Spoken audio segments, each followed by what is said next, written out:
Hello everyone, welcome to Mission Command MTG, and today we got our first full look at Lorwyn Eclipsed. We've got a bunch of mythics and rares to talk about, but before we do, remember to like and subscribe to get further content like this throughout Lorwyn Eclipsed and other previews seasons as we move forward in 2026.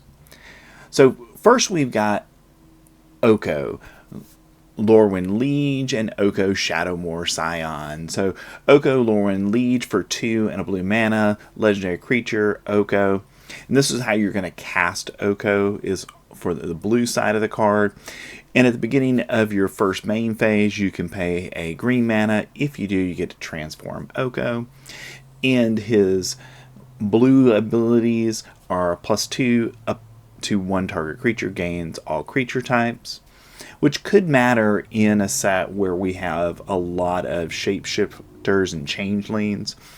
And for +1, target creature gets -2 until your next turn. So you can, take out, in essence, the power level of one of your opponent's creatures for a turn. So those are things you can do to plus Oko. When you transform him to Oko Shadowmoor Scion, then you, again, legendary Planeswalker Oko. And again, at the beginning of your first main phase, you may pay a blue mana. If you do, you get to transform Oko back to Oko Lorwyn Liege. Okay, on the backside, they're all minus abilities. So this is the first time we've seen a Planeswalker, I believe, with 5 different abilities on him. So for -1, you mill 3 cards, and you may put a permanent card from among them into your hand. For -3, you can create 2 3/3 green elk creature tokens. And for -6, choose a creature type. You get an emblem with creatures you control of the chosen type, get +3/+3, and have vigilance and hexproof. So really powerful -6 ability there. If you can get to that, I think it's going to be one of those that's definitely worth it if you can get there for Oko.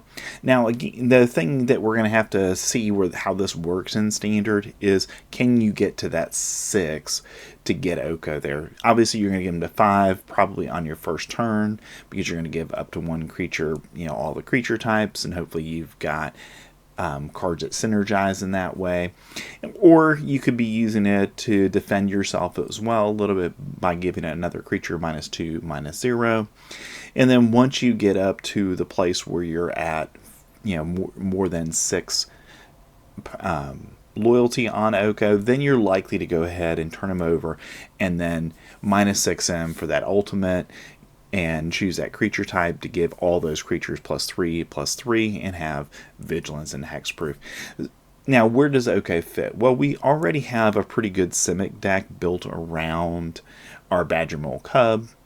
So I think this is a card that might slot in there as a 1 or 2 of, especially if we really create a deck that's got a lot of either changelings in it from this set or cards with similar types. Alright, next we've got Mirror Form for 4 and 2 blue mana. You get an instant. Each non-land permanent you control becomes a copy of target non-aura permanent. So this is one of those really weird spells. I think this is probably meant for Commander, but I can see it doing actually pretty well in Standard as well, where you kind of let yourself have a pretty wide board, and then whatever the best creature you have on the board, you can make all of your creatures that particular creature for that turn, or permanently, it looks like, because they come, targets become a copy of target non-aura permanent. So we'll have to see on the ruling on that one, whether it's permanently or just for that turn. But in any case, this is really a fantastic way to beef up your team. I can see a Roboroid, you do this in a Simic Roboroid deck, and once you've got your Roboroid on the field, you probably have Badger Mole Cub already out there. You can easily hit 6 mana, and now all of your creatures are Roboroids. So I think there is a place for this in Standard. We'll just kind of have to see how deck builders use it. Next, we've got Aurora, Awakener. For 6 and a green mana, you get a Giant Druid. That's a 7/7 with Trample. And we have a new keyword ability, Vivid. Whenever this creature enters, reveal cards from the top of your library until you reveal X permanent cards, where X is the number of colors among permanents you control. Put any number of those permanent cards on the battlefield, then put the rest of the revealed cards on the bottom of your library in a random order. So pretty powerful ability there on this. So if you're playing this in a 3 or 4 color deck, you're going to get 3 or 4 cards that are permanents that way. And I think that's, well worth it. And you probably could potentially even spin this into, I've got, 2 or 3 colors, and I can hopefully get lucky and hit a second Awakener and then do it again. So I could see some situations where you're going to hit this and then maybe hit it again. So I think this is an interesting card for Standard. Again, I wonder if this is something that might go in the Auroboroid deck with Badgerbowl Cub as kind of a top end for that deck to give you something else that could be a lethal threat for your opponent. Alright, next we've got Glen Elendra's Answer for 2 and 2 blue mana. You get an instant. This spell cannot be countered. Counter all spells your opponent controls and all abilities your opponent controls. Create a 1/1 blue and black fairy creature token with flying for each spell and ability countered this way. So this is a card, again, I see this as probably meant more for Commander, because you've got the possibility of having 4 or 5 different spells on the stack at one time, and this is a way just to counter all of those abilities on the stack because the card itself cannot be countered. So because of that, I really think this is a card that probably is going to see a lot of Commander play. And if we get into a Standard where we end up with a lot of abilities on the stack, then I can see maybe in the sideboard this card being included. Next, we've got Vibrance for 3 and hybrid Gruul mana, so 2 with a hybrid Gruul. And you get a creature that's an elemental incarnation, and it's a 4/4, and it has Evoke. So we've already seen a couple of these Evoke creatures in other color pairings, and this is our Gruul one. So when this creature enters, if 2 red mana was spent to cast it, this creature deals 3 damage to any target. And when this creature enters the battlefield, if 2 green mana was spent to cast it, search your library for a land card, reveal it, put it in your hand, then shuffle, and you gain 2 life. So I think this is a card that has some chance of seeing play just like the other ones did, where you're really thinking about it as a card you're going to cast probably for its evoke cost. So I'm going to spend 2 mana to do 3 damage to any target, or I'm going to spend 2 green mana and I'm going to go get to look at a land and gain some life. And then if in the mid to late game, you have the 5 mana to use it, great. But I think it's probably going to be used more for those evoke costs. And these are some good abilities on Vibrance. Next, we've got Chronicle of Victory for 6 mana, legendary artifact. As Chronicle of Victory enters, choose a creature type. Creatures you control the chosen type get +2/+2 and have first strike and trample. When you cast a spell of the chosen type, you get to draw a card.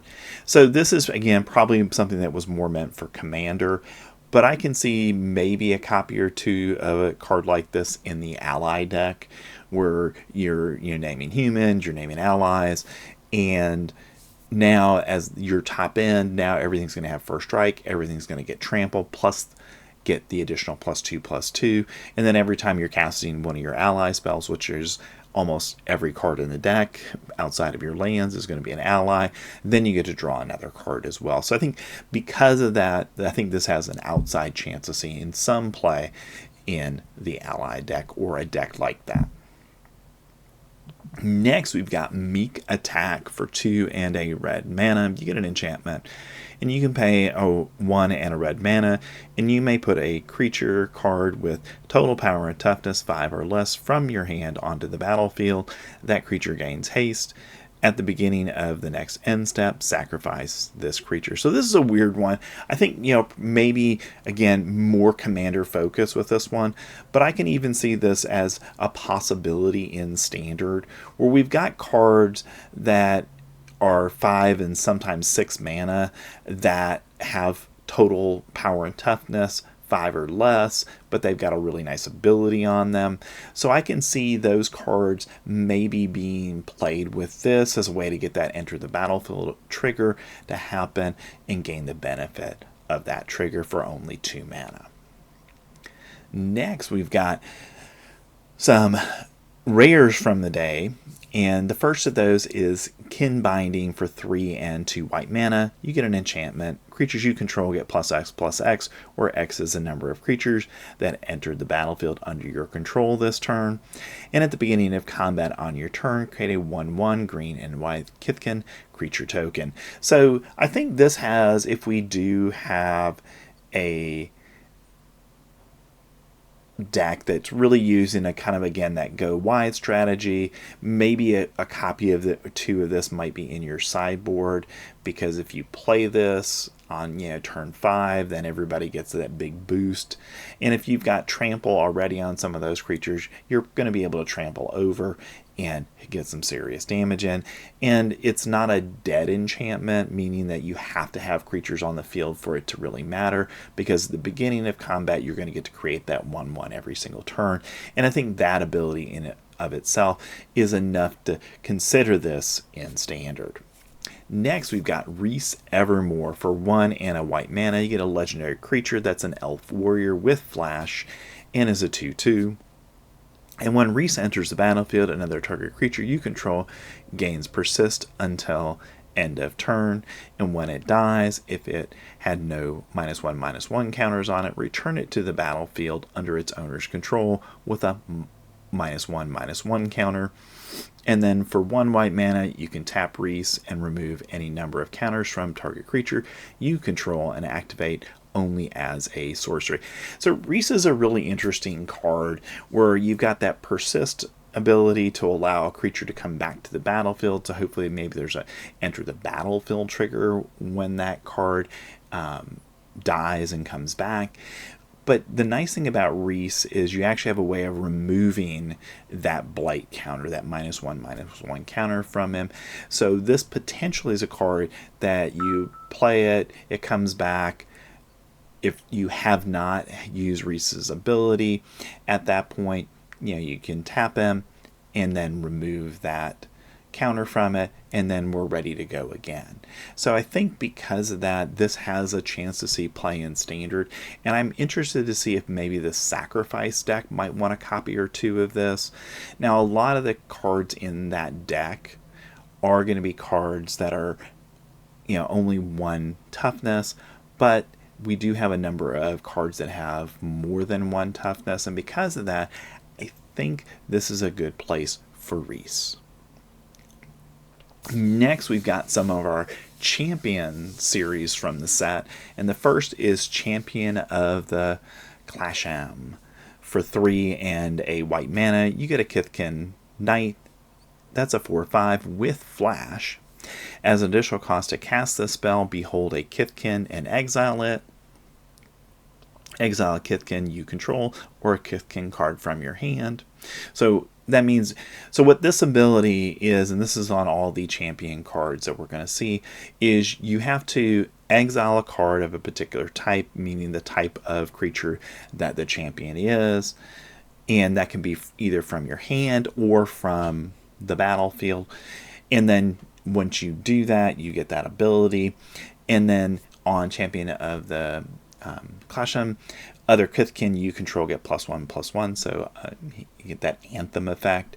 And then when this creature leaves the battlefield, return the exile card to its owner's hand. So whatever card you exiled when Champion dies, then you get that card back. So that's a really nice ability. So it's not just sacrifice it, get rid of it, and I lose it. It's actually exiled and then I get it back if I lose the champion card. Next, we've got Champion of the Weird. Again, for 3 and a black mana. In this case, you get a Goblin Berserker. That's a 5/5. Again, as an additional cost to cast this spell, you get to behold a goblin and exile it. And that again means exile a goblin from your hand or a goblin you control on the battlefield. And then once you get Champion of the Weird onto the battlefield, you can pay 1 life and blight 2, and target opponent blights 2, activate only as a sorcery. So you could do that to Champion of the Weird or another creature. And when this creature again leaves the battlefield, return the exile card to its owner's hand. So I think in limited, these could be cards that if you have a deck that's built around that type of card, then it's going to be probably pretty playable. But if you can't build a deck around that particular card type, then you're going to have a harder time playing these in limited. Next, we've got Winnowing for 4 and 2 black mana. You get a sorcery with Convoke, and that means that your creatures can help cast the spell. Each creature you tap while casting the spell pays for 1 or 1 mana of that creature's color. So if you tap a white creature, it plays 1 of the 2 white mana that are needed to cast the spell. For each player, choose a creature that player controls. Then each player sacrifices all other creatures they control that don't share a creature type with the chosen creature they control. So really potentially a really powerful sorcery here, and you can again convoke it into play with your creatures. So I think this was really intended to go in a typal deck, meaning, hey, we're playing Kithkin, we're playing allies, we're playing humans, we're playing goblins. And as a result of that, then you can choose your ally, and that means that none of your cards are going to be exiled this way. And then you choose the card on your opponent's side that doesn't have any partners, meaning any card to the same type, and that 1 card gets saved and everything else goes. So kind of a one-sided board wipe for 6 mana, so I can see this being a sideboard option in Standard. Next, we've got Disruptor of Currents for 3 and 2 blue mana. You get a Merfolk Wizard. That's a 3/3 with Flash and also Convoke. Creatures you control again can help cast the spell. Each creature you tap while casting the spell pays for 1 colorless mana or 1 mana of that creature's color. And when this creature enters the battlefield, return up to 1 other target non-land permanent to its owner's hands. So this is another one of our Convoke cards from the set. Probably not going to see much Standard play because it is 5 mana. The fact that it has Flash is going to make it more playable, but it will certainly be a good card in Limited. Next, we've got Dawnhand Dissident. For a black mana, you get an Elf Warlock. That's a 1/2. And you can tap it and blight 1 to surveil 1, or you can tap it and blight 2 to exile target card from a graveyard. And during your turn, you may cast creature spells from among cards you own exiled with this creature by removing 3 counters from among creatures you control, in addition to paying their other costs. So this is a card that I think is going to be a sleeper for this set, that this could be a really very powerful 1-drop, particularly if you're able to blight cards and then exile cards from your opponent's graveyard or your graveyard because you've been milling stuff into the graveyard. And then you're able to remove 3 counters from among cards that you control, and then get the ability to cast that card that's exiled. So I like this for 1 mana, and it is a 1/2, so you're probably not going to be able to blight this other than to surveil 1. But if you've got other, larger creatures in your deck, I think blighting them and then taking those counters away to cast something that you've exiled makes a lot of sense. Next, we've got Abigail, Eloquent, first year for hybrid Orzhov Manor. That's you need 2 of. And you get a legendary creature. That's a bird bard and a 1/1 with first strike, flying, and lifelink. And when Abigail enters the battlefield, up to 1 other target creature loses all abilities. Put a flying counter, a first strike counter, and a lifelink counter on that creature. So Abigail, to me, is probably going to be one of the most powerful cards from the set, because getting to put those 3 counters on another creature you control is incredibly powerful. And we know we have a lot of relatively generic creatures in Standard right now that may have an ability, but it's an enter the battlefield trigger, and once that's done, you can use Abigail to give it those particular abilities of, flying, first strike, and lifelink. And because of that, I think she's going to see quite a bit of play in Standard. Next, we've got Mornsong Araya for 1 and 2 black mana, legendary enchantment. Players cannot draw cards or gain life. At the beginning of each player's draw step, that player loses 3 life, searches their library for a card, put it into their hand, and then shuffle. So, really powerful card here that allows you to just go search your deck for whatever on your draw step. Now, the downside of it is your opponent gets to do this first, so they could actually go get a removal spell, a disenchant or something like that would kill, this enchantment. But if they can't, then I can see this as a card that can really do a lot of damage to your opponent quickly. And it's probably not a 4 of in any deck, but I can see a couple of copies in black decks that are trying to, in essence, cause your opponent, early in the game to get them, to maybe around 10 life, and then maybe this enchantment does the rest of the damage, as if they cannot go ahead and then deal with it. Next, we've got Hexing Squelcher for 1 and a red mana. You get a Goblin Sorcerer and is a 2/2. This spell cannot be countered, which is an ability we typically don't see on red cards. It also has Ward, pay 2 life. And in addition to that, spells you control can't be countered. And that's an important phrasing there. Spells. It's not creatures, but it's spells. So any spell that you be casting cannot be countered. And against as much control as we're seeing right now in Standard, I think Hexing Squelcher is probably going to be a very valuable card for red decks because of that. And then other creatures you control have Ward, pay 2 life. So at a minimum, when this comes into play, if your opponent has to use a removal spell on it, they lose 2 life in that process. And then you've probably gone ahead and cast at least 1 spell, hopefully, after that. And because of that, I think this is going to be, at a minimum, a sideboard card in red decks. And I can see it being just part of main decks as well, because giving your team Ward 2, pay 2 life, in essence, is a really powerful ability. Next, we've got Goliath Daydreamer for 2 and 2 red mana. You get a giant wizard. That's a 4/4. And when you cast an instant or sorcery spell from your hand, exile that card with a dream counter on it instead of putting it into your graveyard as it resolves. So the spell's going to resolve, and then you get to put it in exile. And when this creature attacks, you may cast a spell from among cards you own in exile with dream counters on them without paying its mana cost. So once every time it attacks, you get a free spell. So is this good enough for Standard? I'm not 100% sold on this, but I have a feeling that because we have already the Is It Lessons deck, maybe this card fits into that deck.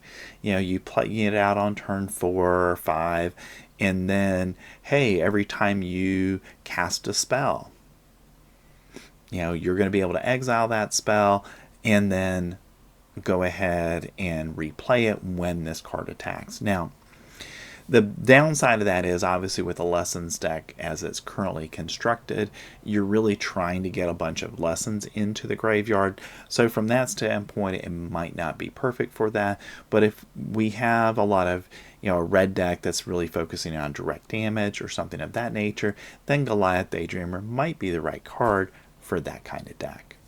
Next, we've got Lava Leaper for 3 and a red mana. You get an elemental. That's a 4/4. all creatures have haste, so Lava Leaper has haste. And whenever a player taps a basic land for mana, that player adds 1 mana of any type that land produces. So incredibly powerful ability on Lava Leaper. We really don't see this in red very often, if ever before. I'm not, as I'm thinking about things, I'm not remembering a card in red that did this before. Green, yes. Obviously, we've got Badgermole Cub in the current standard format. But this ability for 4 mana in red, could be a very, very important ability, allowing red decks to potentially go taller in terms of the mana cost of their creatures, because you're going to be able to get an additional mana out of all of your lands, because you're probably playing this in a mono red style deck. But even if you're not, because we've got the shock lands in standard, they're basic land types, so this would, I believe, count for those as well. So because of that, I think Lava Leaper is a card we're going to definitely see in standard. Next, we've got Tristan Callous Cultivator and Tristan Penitent Color. So you're going to cast it for 3 mana, 2 and a green. You get a legendary creature that's an elf druid and is a 3/4 with Death Touch. And whenever this creature enters or transforms into Tristan Callous Cultivator, mill 3 cards. Then if there is an elf card in your graveyard, you gain 2 life. And at the beginning of your first main phase, you may pay a black mana. If you do, you get to transform Tristan into Tristan Penitent Color. Again, legendary creature, Elf Warlock, that's a 3/4 with Death Touch. So we're not seeing any changing of the power and abilities on the card. And when this creature transforms into Tristan Penitent Color, mill 3 cards, then you may exile an elf card from your graveyard. If you do, each opponent loses 2 life. So in an elf deck, I think this is a nice and interesting card to play in that deck. Probably not a Fora, but maybe a couple copies where you're milling, you're gaining some life, and then you're transforming Tristan to the black side of the card, and then you're going to exile elves out of your graveyard, and every time you're doing that, when the transformation happens, then your opponent's going to lose some life. Now, is this good enough for standard? I think we'll have to kind of see if we really get an elf deck that's playable. Next, we've got Champions of the Perfect for 3 and a green mana. This is our 3rd champion so far that we've seen today. You get an elf warrior, that's a 6/6, and as additional cost to cast this spell, behold an elf and exile it. Okay, which means, again, exile an elf you control or an elf card from your hand. And whenever you cast a creature spell, you get to draw a card. So really powerful ability there. And I think this probably, of the 3 that we've seen so far, probably is going to be the most playable, because that playing a creature, draw a card ability is very powerful in standard. And when this creature leaves the battlefield, return the exile card to its owner's hand, just like we've seen on the other ones. But so far, I think this is the best one we've seen. Next, we've got Mirror Mind Crown for 4 mana. You get an artifact, that's an equipment, and as long as this equipment is attached to a creature, the first time you would create 1 or more tokens each turn, you may instead create that many tokens that are copies of the equipped creature, and you equip it for 2 mana. So it's a 6 mana investment to, in essence, anytime you're creating a token, you can create a token that's a copy of a particular creature. So I think this is actually a really good card in Limited. I use a similar one during the Edge of Eternities set, and it was fantastic in that set in Limited, but I doubt we're going to see this played in Standard. I think it's probably more meant for Commander. Next, we've got Deepway Navigator for a white and a blue mana. You get a Merfolk Wizard, that's a 2/2 with Flash, and when this creature enters the battlefield, untap each other Merfolk you control. So a nice combat trick in essence. Hey, you let your opponent attack, you've attacked on the previous turn, but you drop this, and now all of your creatures are untapped that are Merfolk. And as long as you attack with 3 or more Merfolk this turn, Merfolk you control get +1/+0. So obviously, if you're attacking, with this on the field, that's a great attack trigger. So I think, Deepway Navigator, if there is a Merfolk deck in Standard, then it'll be a good card for that. I think in Commander, it'll be definitely a card that will be considered for a 99 in a Merfolk deck. Next, we've got Grub's Command. For 3, a black and a red mana. So our Rakdos colored command, our Kindred sorcery for Goblin. And you get to choose 2. Create a token that's a copy of target Goblin you control. So again, that probably has to be in a Goblin deck to make that aspect of it work. Creatures target player controls get +1/+0 and gain haste until end of turn. You can destroy a target artifact or creature, or target player mills 5 cards and puts each Goblin card milled this way into their hand. So that's a way to mill things into your graveyard and then get those back. So this is, you're going to have to play this in a Goblin deck, I think, for it to see really any amount of play. So probably not going to be standard playable for the most part, but in Commander, it's probably a good card for the 99 in a Goblin deck. Next, we've got our last 2 cards I want to talk about today, and the first is Bree of Clan Stout Arm. For 2, a red and a white mana, you get a legendary creature that's a giant warrior and is a 4/4. With this very important ability, for 1 and a white mana, another target creature you control gains flying and lifelink until end of turn. And at the beginning of your end step, if you gain life this turn, exile cards from the top of your library until you exile a non-land card. You may cast that card without paying its mana cost. If the spell's mana value is less than or equal to the amount of life you gained this turn, otherwise put it into your hand. So basically, you're paying 2 mana to give a creature lifelink and flying, and that creature hopefully flies over, does damage, you gain some life, and the result of that life gain is you now get to go and look at the top few cards of your library, finding a permanent card from among them, and then you get to put that on the battlefield if its mana cost is less than or equal to the amount of life you gained on that particular turn. So I can see this in any kind of life gain deck that we have in Standard. Right now we've got the Warzov life gain deck that sees some play in Standard. So this could actually be a card that goes in that kind of deck, and we maybe go to Mardu colors with it. Or it could be just in a deck where you've got some big creatures and you want to gain life and fly over your opponent's creatures. And the benefit of that would be then being able to again, exile those cards until you get a non-land permanent.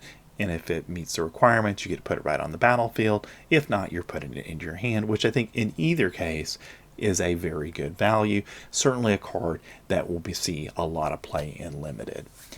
And our last card of the day is Sonar Innovative First Year. For 2 and 2 hybrid. Isn't mana, a legendary creature that's a Goblin sorcerer and is a 2/4 with Vivid. At the beginning of your first main phase, reveal cards from the top of your library until you reveal X non-land cards, where X is the number of colors among permanents you control. For each of those colors, you may exile a card from that color from among the reveal cards, then shuffle. You may cast the exile card this turn. So this is actually, I think, could be one of the better cards from the set that we've seen so far, because this is the Vivid ability is at the beginning of your first main phase. So every single turn, Sonara is going to look for at least 2 cards for you, where you can get a red card, you can get a blue card, and then if you've got other colors among cards that you have in your deck, maybe you're using some other hybrid mana that's, hybrid red in another color or hybrid blue in another color, then you could increase that to 3 or 4 potentially. And because of that, I think Sonar is potentially one of the most powerful cards we've seen so far from the set. All right, that's the first full day of Lorwyn Eclipsed previews. Those are the rares and the mythics from the day. There were about 10 other cards of lower rarity. A couple of those were reprints. We're going to get Blossoming Defense again, which was from Kaladesh, where you give a creature +2/+2 and hexproof. So a nice card there for, obviously for limited, but potentially also for standard. But thanks for staying to the end of the video, and I will be back tomorrow with more Lorwyn Eclipsed previews.